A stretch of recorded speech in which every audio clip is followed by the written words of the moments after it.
Hey everyone, now I've shared plenty of videos going over the mistakes you should avoid making when flying a drone, but today I thought I'd do something a little bit different. I want to share with you some of my own biggest drone mistakes, some disastrous and some embarrassing. Yes, I've had my fair share. I'll be telling stories of what went wrong, what I learned, and how I've mostly managed to avoid making those mistakes since. I also just wanted to say a big thanks to Epidemic Sound for sponsoring this video. This is where I get all the sound effects and music that make my drone videos come to life. Alright, let's not waste any time and jump right in. Now the first mistake I ever made with a drone, and it's quite an embarrassing one, happened shortly after I picked up my first drone, which was the original Mavic Air. I'd been flying it for a few weeks, but by every definition I was still very much a beginner. But one day I decided I wanted to go out, try out the tracking features and get a few shots of it following along next to a car. So I grabbed my partner, we went up to a very quiet country road and I had her drive while I sat in the passenger seat so I could keep an eye on it. And for the first few minutes, everything was going great. I captured some beautiful shots. But you may not know that the original Mavic Air only had a Wi-Fi transmission between the controller and the drone. And you probably can guess where this is going, but after a few minutes, I lost connection between the controller and the drone. Now, I naively and wrongly presumed, and this was my mistake, that the drone would return back to me. So I waited, and I waited, and after around 30 seconds or a minute, I started to realize this drone isn't coming back to me. And that's when I looked up in the air and could see it was actually flying away from the car. And at that moment, I remembered reading online somewhere that it actually went back to where you took it off from. And what ensued next was absolute panic. Because it was quite a narrow road, we couldn't get the car turned quick enough. So in the end, I actually got out, ran along the side of the road, and thankfully got back to where I took it off from just as it was landing. But there are two key lessons from this story. Firstly, it's important to understand that when you take the drone off, that location is recorded as its home point. So if you've been tracking yourself walking or running or even tracking a car like I was and you've moved from that original takeoff location, you must understand that if return to home engages because you lose signal between the controller and the drone, or maybe you get a critically low battery, for example, the drone is not going to come back to where you're standing, it's going to go back to where you took it off from. Secondly, it's important to know that you can actually go in and update the home point. So if you have traveled quite a large distance from where you originally took the drone off, again, maybe you're tracking yourself, for example, you can actually go into the settings menu and update that home point to where the drone is now currently at. And this means if you do lose connection to it and return to home engages, instead of the drone traveling all the way back to that original takeoff point, it will return to a location closer to you because you have updated it. And if you are doing quite a long track, it's important to periodically go in and update that home point. Now this next mistake was a pretty silly one and unfortunately resulted in me crashing my drone. Now I like to keep my obstacle avoidance mode set to bypass, and using this mode, when the drone detects an obstacle, it will automatically fly around it and continue on its way.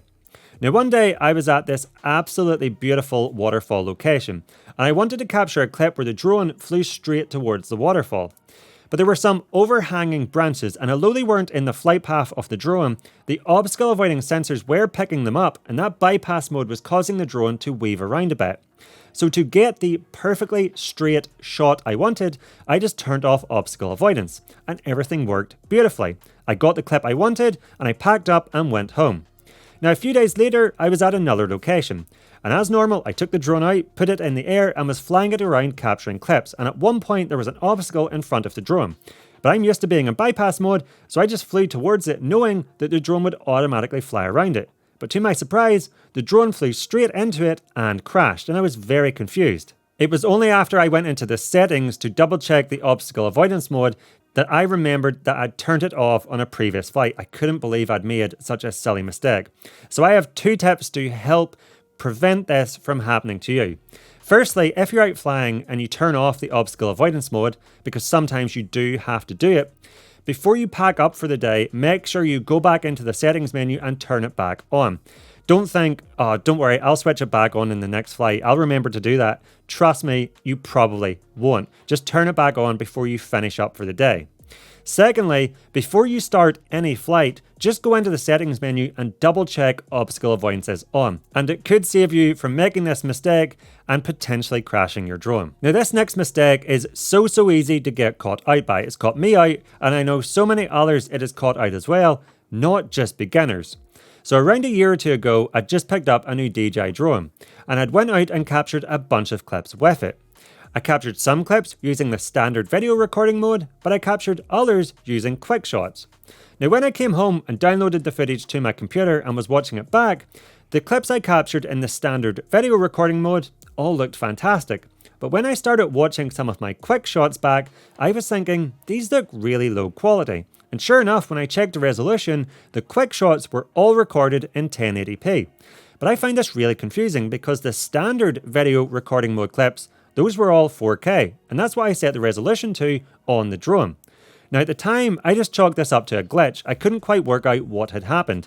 It was only on subsequent flights that I stumbled upon what had caused the issue. And that is the fact that the resolution and FPS settings do not carry across between all the different recording modes. You need to set them individually for each mode. Now, it's very easy to get caught out by this because when you first get a DJI drone, for reasons I don't quite understand, the master shots and quick shots recording mode have the resolution defaulted to 1080p. So this meant when I took my new drone out to fly it for the first time, I did indeed update the video resolution to 4K, but I only did it for the standard video recording mode. I just presumed it carried across through all the different modes. So when I changed into quick shots or master shots to capture more with them different modes, I didn't even catch the fact that the resolution had dropped down to 1080p. So to prevent this from happening to you, make sure the first time you set up your drone that you go in and update the resolution for each of the recording modes. And I also recommend that when you're out flying and you change into them modes, always just double check the resolution is set how you want it. Now, if you already own a drone, you can also get caught out by this because sometimes after you do a firmware update, some settings reset to their default values. And so the resolution might actually reset for some of them modes back to that defaulted 1080p value. So again, when you're out flying, before you hit record, it's always worth double checking that the resolution is set how you want it. Now, another mistake I've made a few times over the years that has always resulted in a hairy situation is flying my drone when the wind speed far exceeds the max wind resistance capabilities of my drone. And this is something you really want to watch out for if you fly a smaller, lighter drone, such as the DJI Neo or the Mini 4 Pro, as these drones have a lower wind resistance than the larger models. I have had situations where I stupidly tried to fly the drone when the wind speed was so high that almost immediately after putting it in the air, it starts getting blown away from me. And no matter how much I try to fly the drone back to me, the drone just keeps continually getting pushed further and further away, to the point where I have to ditch it in a field, for example, and then spend 20 or 30 minutes looking for it. So to avoid this, I recommend two things. Firstly, be aware of the max wind resistance capabilities of your drone. If you have a DJI model, you can find this information out on DJI's website. Secondly, and something I do now to avoid these situations, is just don't fly when the wind speed far exceeds that max wind resistance capability of your drone. It can be very tempting to think, I'll just put it in the air and get a few shots, but ultimately you don't want to end up in the situation where your drone is getting blown away from you and you're not in control. So if the wind speeds are very, very high, just come back and fly another day. Now, to help illustrate this mistake for this video, I captured a few clips of the Neo in flight on a very windy day, and to my surprise, this actually happened. Yep, the wind flipped the Neo right out of the air. So this is a perfect example of why you should avoid flying in extremely high winds. Now, just quickly before moving on, to take a look at another mistake I've made using my drone over the years, I just wanted to say, if you're getting value from this video, please let me know by giving me the thumbs up and clicking that like button down below. And if you love all things drones, but also action cameras, gimbals and more, and want to learn about the best settings to get up and running quickly, along with tips and tricks to help you get more cinematic videos and better looking images with your gear, then please consider clicking that subscribe button down below. And when you're down there, be sure to check the notification bell so that you will be alerted when my new videos are released. It would be greatly appreciated. Now, another mistake I made early on in my drone journey was putting too much focus into the footage I was capturing. You see, visuals are just one piece of the puzzle. It's the music and sound effects that can truly elevate your videos. Take a look at these clips I captured recently, for example. They look pretty good, but with the right music and sound effects, they transform into something truly immersive and engaging. Let me show you the difference.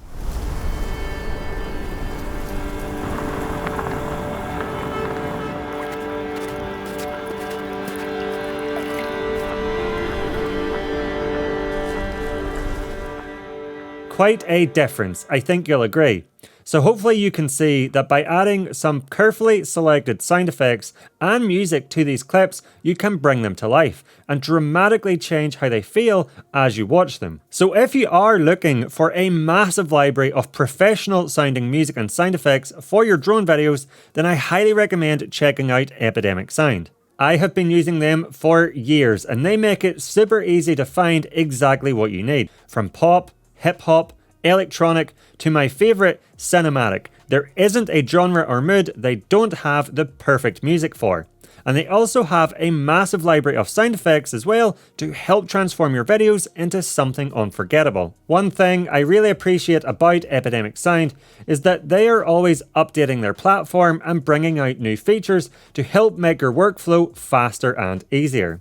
For example, they recently introduced a feature where you can paste a track link from Spotify into their search bar, and this instantly suggests similar tracks that they have on their platform. So if you haven't checked out Epidemic Sound yet, now's the perfect time. I've added a link to a free trial in the description below, so be sure to check it out. Now, speaking of wind, a smaller mistake I've made once or twice over the years that has given me a bit of a nip is holding my drone up like this vertically while I'm carrying it around when there's wind.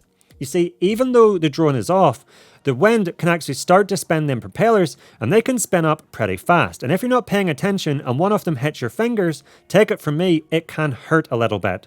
So to prevent this from happening to you, if you're carrying your drone around and it's windy, instead of holding it up vertically, hold it flat facing the wind. That way the wind is less likely to spin the propellers, or just fold the drone up as you're carrying it around, and that will make it less likely that the propellers spin up and hit one of your fingers. Now, the next mistake I've made is one I can almost guarantee you have made too. A few years ago, I wanted to go to this beautiful location called Moor Hall to capture some aerial footage. It's an old abandoned house and estate. I believe it was fire damaged and then just left in ruin, but it actually sits in the middle of a forest. So from an aerial perspective, it looks epic. Now, this location is a 4-hour drive for me, so I woke up bright and early, headed down the road, and I'll never forget it.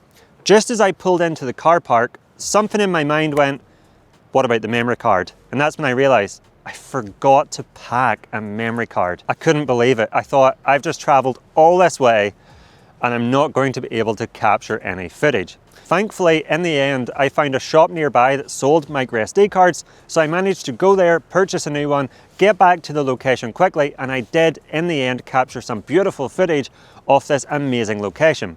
Now, to prevent this happening again, something I've done and something I recommend you do is get a spare micro SD card and put it in your camera bag and leave it there. Never take it out. That way, if you forget to put one in your drone one morning, you always have a spare backup in your camera bag. Or something else I like to do is if you have a controller such as the DJI RC2, that's a controller with a screen built in, that you can insert a micro SD card into to store screen recordings to, even if you don't use that feature, pop a micro SD card inside of the controller and leave it there. That way, if again you wake up one morning in a rush, forget to put a micro SD card in your drone, trust me, it happens occasionally, you have a backup in your controller that will save the day. Now, speaking of traveling to locations, I've had more instances than frankly I care to admit, where when I'm packing that morning before heading out to fly my drone, I don't pack spare propellers. I think, I'm a pro, I'm not going to crash, I don't need these. And then when I get to that location, what's the first thing I do? I crash my drone. And that's it, the day's over, it's ruined, because I can't continue to fly the drone and I have to come home. So always pack spare propellers in your camera bag, especially if you're traveling a far distance to somewhere to capture footage with your drone, so that if you do crash, your day isn't over, you can swap the propeller and you can continue flying. Now, as a bonus top tip, I highly recommend that you don't buy spare propellers from Amazon, even if they're cheaper. I recently made that mistake and restocked on my spare propellers from Amazon, and I found the quality of them to be very poor. And worse, when they were fitted to the drone, the propellers couldn't even rotate properly. So I actually just returned the lot, and now I only buy my spare propellers from DJI. Now, if you have the DJI RC, or this also applies to the DJI RC2, something that happened to me shortly after this controller was released that caused a moment of panic, but ended up being a super simple fix, was I was flying one day, and the next thing I knew when I looked down, the screen was black. I wasn't sure what had happened, but what I did know was the controller wasn't off. The lights were still on, I could still fly the drone around with the joysticks, and when I started or stopped a recording, the controller made a beep sound. But the screen was all black, and I thought, oh no, the controller's broke. I thought I was going to have to send it off for repair. But actually, all it turned out to be, and you might not know this, is if when the controller's on, you give the power button a single press, I don't know why you can do this, but you can turn on or off the screen. So if you're flying one day and the controller is on, but the screen goes black, don't panic, just press that power button and the screen will turn back on. Now, the last mistake I've made over the years is essentially not keeping my drone clean enough, and this can have consequences. So not that long ago, I was out flying with it nice and high in the air, and I started getting lots of obstacle detection notifications. Now, I knew the drone wasn't actually near any obstacles, so I initially thought it might be a bird getting too close, circling the drone, or maybe even getting ready to attack it. But when I looked up in the air, I could see there was nothing around the drone at all. So I brought it down to take a look, and when I inspected the drone, I noticed a few of the obstacle detecting sensors were quite dirty. So after giving these a quick clean and putting the drone back in the air, these phantom obstacle detection notifications completely disappeared. So it was the fact them sensors were dirty were giving me these false warnings. So to make sure you don't end up in this situation, always make sure to keep your drone nice and clean, especially them obstacle avoiding sensors. So hopefully these stories of a few drone mistakes I have made over the years and how to prevent them will help you avoid making similar mistakes. Now, if you had any disastrous or embarrassing moments with your drone, I would love to hear about them, so please do comment what happened down below. Now, before you go, if you liked this video and you learned something new, please let me know by giving me the thumbs up and clicking that like button down below. And if you love all things drones, but also action cameras, gimbals and more, and want to know how to get better images and more cinematic videos with your gear, then I recommend you check out my channel where I have a ton of other content to help you level up your game. And if you don't want to miss any of my upcoming videos, then I recommend you click that subscribe button down below, and when you're down there, be sure to check the notification bell so that you will be alerted when my new videos are released. It would be greatly appreciated. And if you want to stick around and watch a few more now, here's a few I personally recommend. I'll not keep you back any further. Thank you so much for watching. I'll catch you over there.